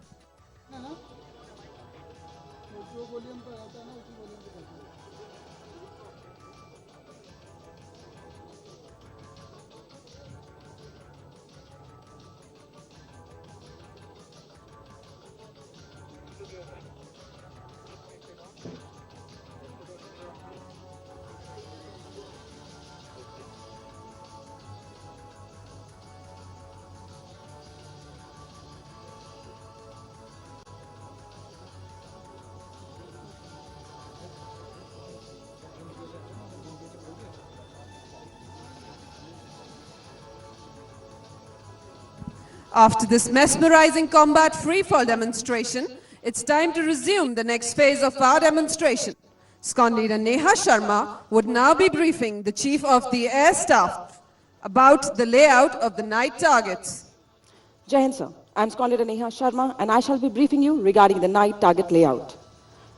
Over the next 30 minutes or so, we shall demonstrate some of the missions for which we train regularly. There are a total of 7 targets and these shall be addressed tonight. They are spread all over the vast expanse of the raid. Please look towards your left. The first target is target number 2. This target represents the enemy's tank convoy. Slightly behind this and its right is target number 5. This target represents the enemy's railway marshalling yard. If you move further right is target number 6, depicting the enemy's petroleum dump. Moving further right and almost in front of us is target number 7, representing the enemy's command post.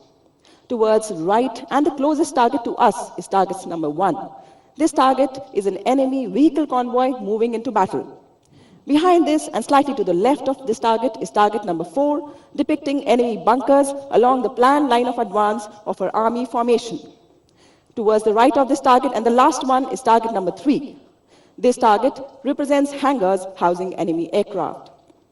So, apart from addressing these targets by using state-of-the-art systems, we shall also demonstrate engagement of simulated enemy aircraft by using a surface-to-air missile, which is an indigenously developed Akash missile that shall be fired on a maneuvering expendable aerial target or meet.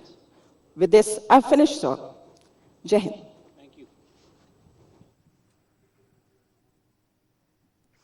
Air defense operations mean defending our own territory from air attacks by the adversary. Today, we have in place a multi-layered air defense system that would make it extremely difficult for the enemy aircraft to come anywhere near our vital installations. To better understand this chakra view-like deployment that defends our key areas, let us view a short film that depicts the various components of this system.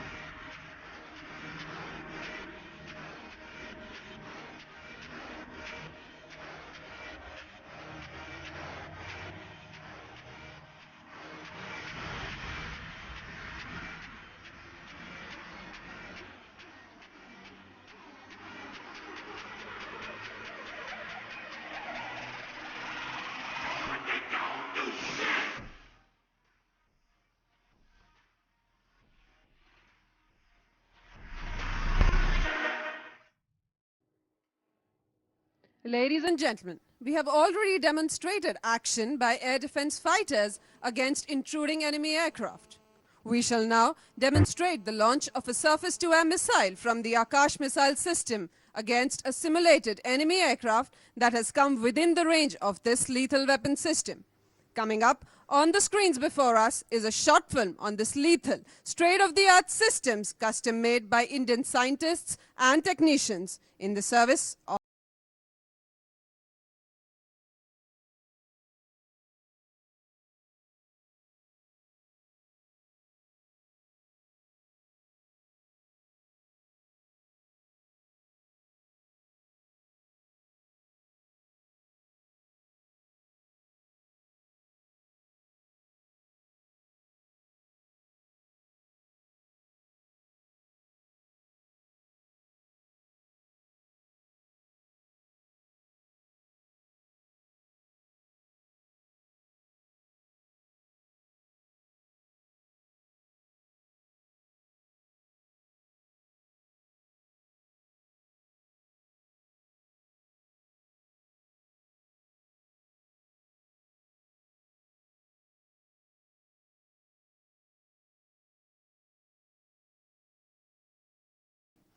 Please turn your eyes now towards the Akash system, right in front of you for the next engagement. The Akash system shall today be engaging a maneuverable, expendable aerial target or meet. The Akash system is now lit up right in front of you. The indigenously developed surface-to-air guided weapon system, the Akash, made by Defense Research and Development Organization or DRDO. The system is capable of simultaneously processing from supersonic fighters to slow-moving helicopters and RPAs, with multiple firing units being strategically sited under control of a single fire control center. The Indian Air Force can now defend a cluster of vital areas by a single Akash system. Available also with the Indian Army, a single system now affords vital integral air defense protection to large ground formations, giving nightmares to enemy strike pilots. Look towards your left, ladies and gentlemen. The meat is already in the air. It is simulating an enemy fighter trying to sneak in through our base's terminal defense. Now all eyes on the launcher for the missile launch.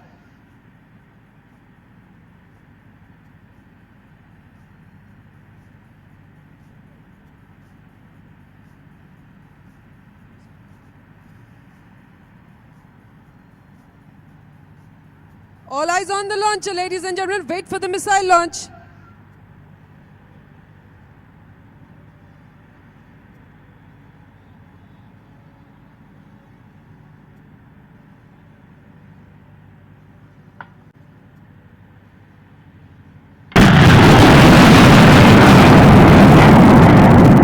The missile arcs through the sky.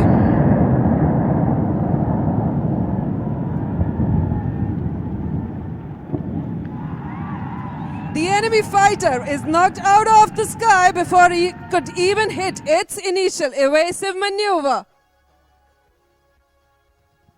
The Akash missile was developed under the Integrated Guided Missile Development Program. The program was also involved in the development of the Nag, the Agni and the Trishul missiles, as well as Prithvi ballistic missile.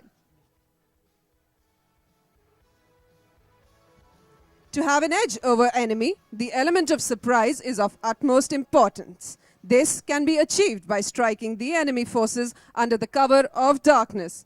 So, ladies and gentlemen, we shall now show you the ability of Indian Air Force's helicopter assets in targeting enemy surface forces by night.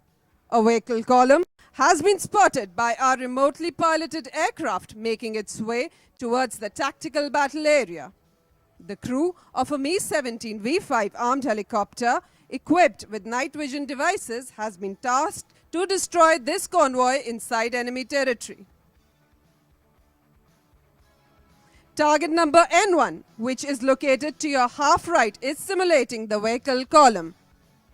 Please look towards your left. You can see the helicopter approaching the target area. The helicopter is capable of flying nap of the earth without lights and flares to avoid being detected by enemy radar. But for today's mission, the armed helicopter is flying much higher, almost 100 meters above the ground, with lights on and dispensing flares for the ease of pickup by the viewers. To engage a long column of trucks and troops, the weapon of choice is the 80mm fragmentation rocket. The helicopter, armed with 40 of these rockets, shall fire in salvo to cover the entire column. Watch now as the helicopter carries out a low-level attack to literally rain death and destruction on the target.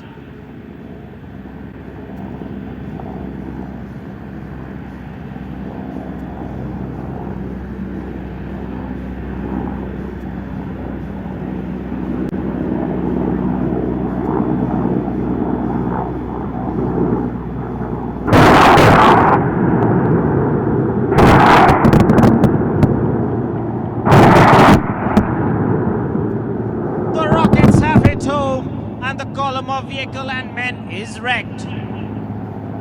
The next mission targeting enemy ground forces is an attack by a Mi-35 attack helicopter on target number 2, which is located in front of you, slightly to the left. This target represents an enemy tank concentration at the bridgehead prior to breakout. Coming up on your screens before the attack is a short video on the Mi-35.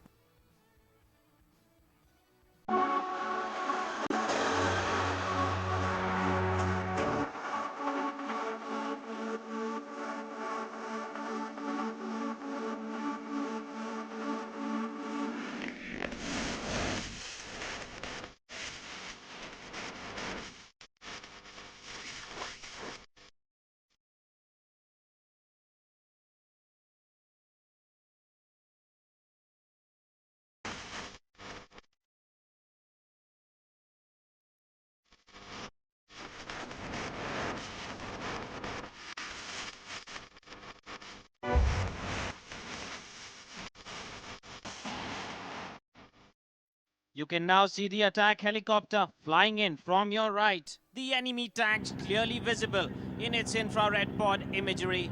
In war, flying ultra low and fast, this gunship is rarely spotted by its target. However, for today's event, its navigation and blade tip lights have been switched on for our ease in spotting it. Having acquired the target, the Mi-35 readies to fire.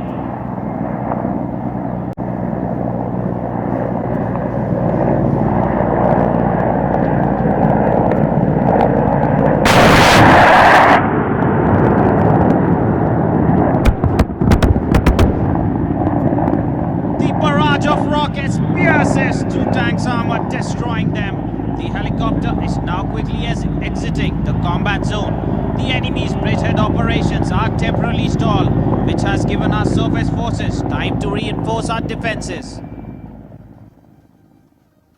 Next, we shall witness an attack by a Jaguar strike aircraft. Ladies and gentlemen, look towards your right at the lighted target number 3.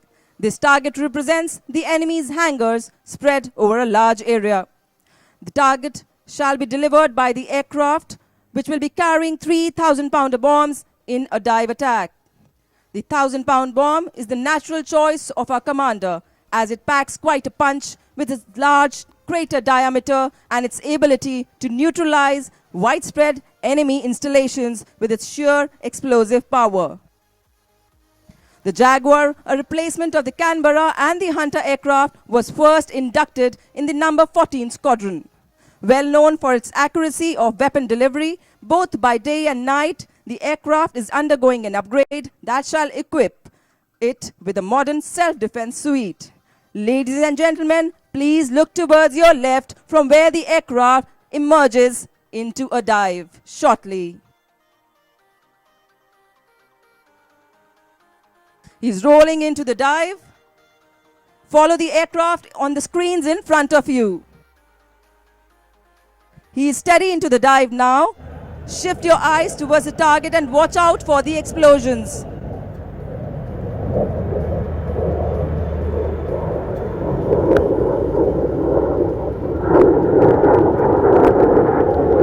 The bombs have been released.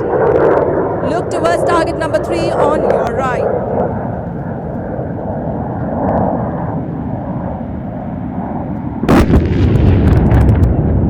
Right on spot. The enemy hangar and the aircraft have been flattened.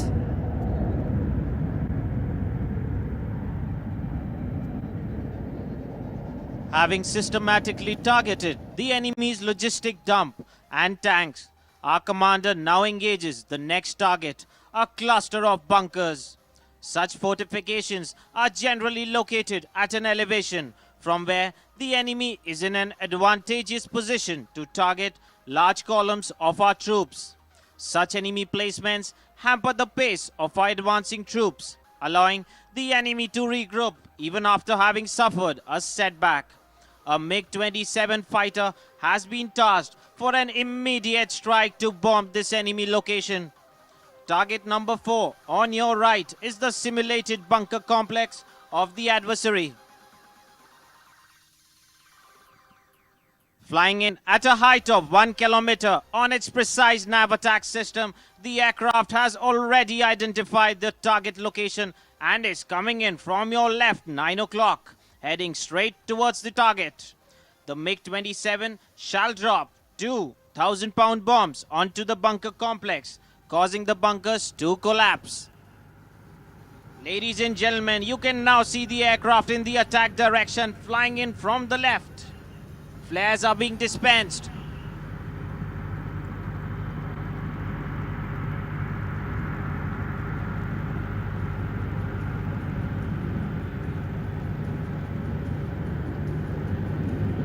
Bombs have been released. Eyes on the target now and wait for the explosion.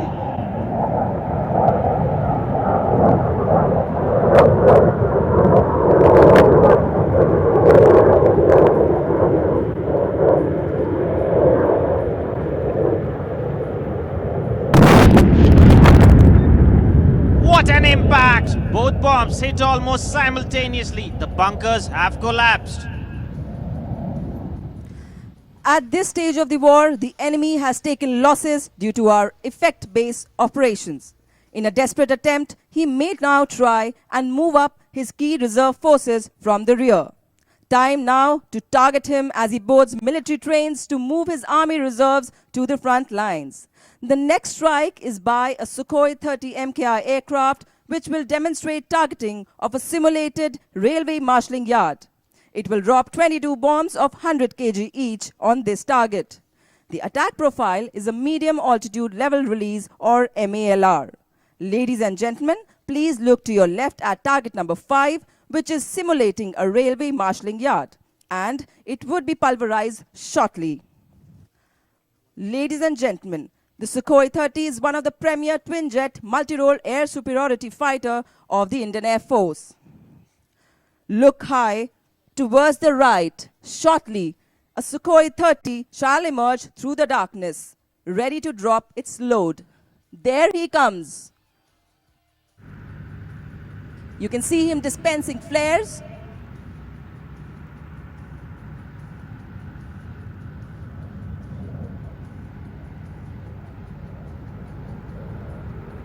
Bombs away. Please shift your eyes to the target now and wait for the immense explosions.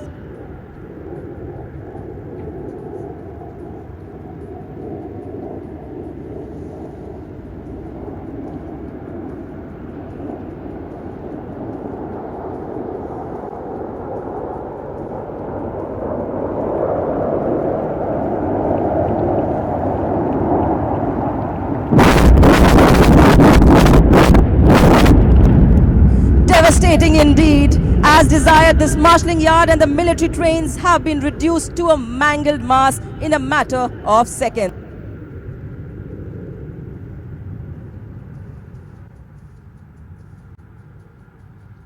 In the battle area, the backbone of the forces is the logistics supply, without which the force could be crippled. Targets like petroleum, oil and lubricant stores are therefore a very lucrative target. Destroying them denies the enemy his essential fuel and oil supplies. This greatly restricts his freedom of maneuver.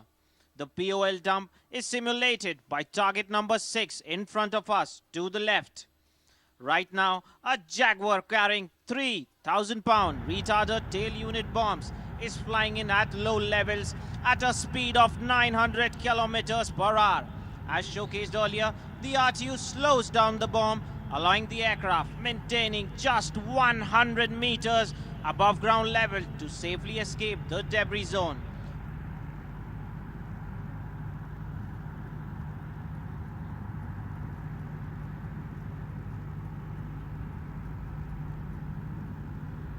So ladies and gentlemen, do not blink and keep your eyes to the left and look out for the aircraft flying in at very low level for weapon delivery. Notice the red light approaching the grandstand from your left.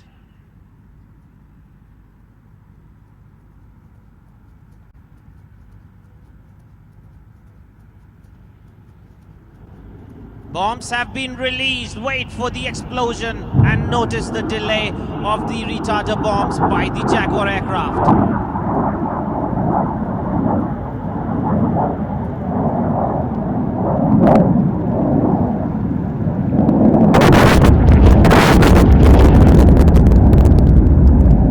The enemy POL dump is up in flames. Enemy mobility in this sector has been severely affected through precise targeting. And next we shall see a mesmerizing display of flare dispensation by an AN-32 aircraft which is approaching us head-on to light up the night sky. This workhorse of the Indian Air Force, it was induced into the Indian Air Force in 1984. There he comes lighting up the sky. The twin-engine aircraft is the Indian Air Force's medium tactical transport aircraft. A large force of these transport aircraft replaced the Packets, the Caribous and IL-14s that had met our airlift requirements till the 1980s. This is the hardy aircraft, ladies and gentlemen, that did yeoman service to the nation in many a major operation. Magnificent, isn't it? Please, a big round of applause for this hardy aircraft. This type of flare dispensation is done to ward off the enemy heat-seeking missiles and is done as per a set time interval.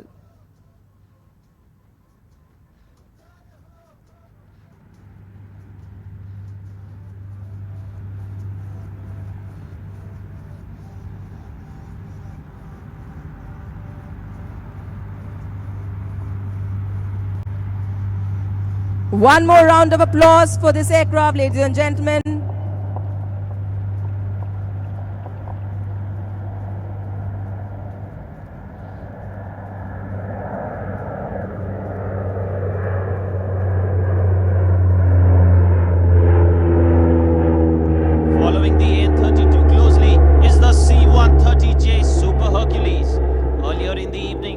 had witnessed an assault landing by this aircraft. So ladies and gentlemen, keep your eyes focused straight ahead on the bright lights approaching the grandstand.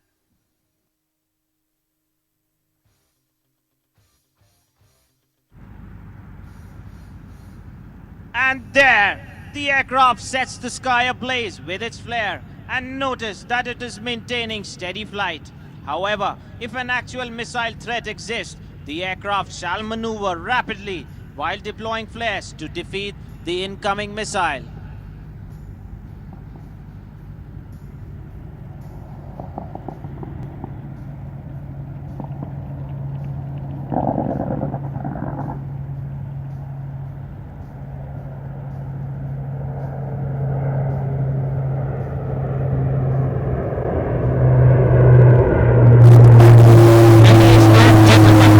In the course of the last 2 hours, you saw the Indian Air Force initiate action to suppress and destroy enemy air defenses and conduct counter-air operations to rapidly gain control of the air.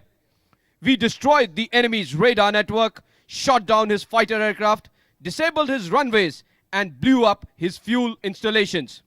Simultaneously pursuing parallel effect-based operations, the Air Force commander conducted the counter-surface force campaign, severely impacting the opposing ground forces, his tanks, vehicles, ammunition and fuel dumps, as also bunkers while using special forces to gain vital foothold.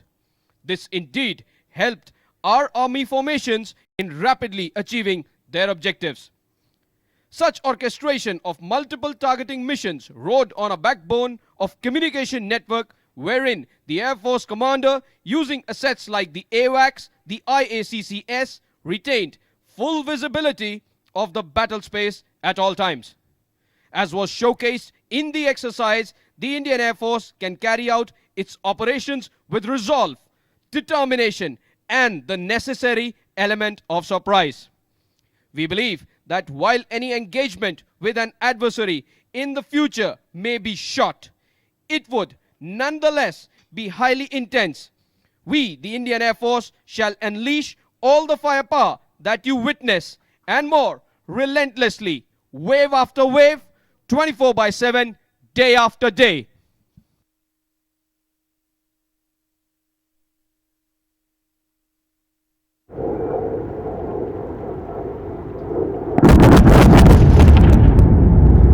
And that, ladies and gentlemen, was a Sukhoi 30 delivering the coup de grace as we targeted the enemy's command post in this structure with 6 450 kg bombs, smashing it and all inside to smithereens, showcasing that whether by day or by night or in any weather condition, the Indian Air Force stands poised to deliver a lethal blow to our enemy.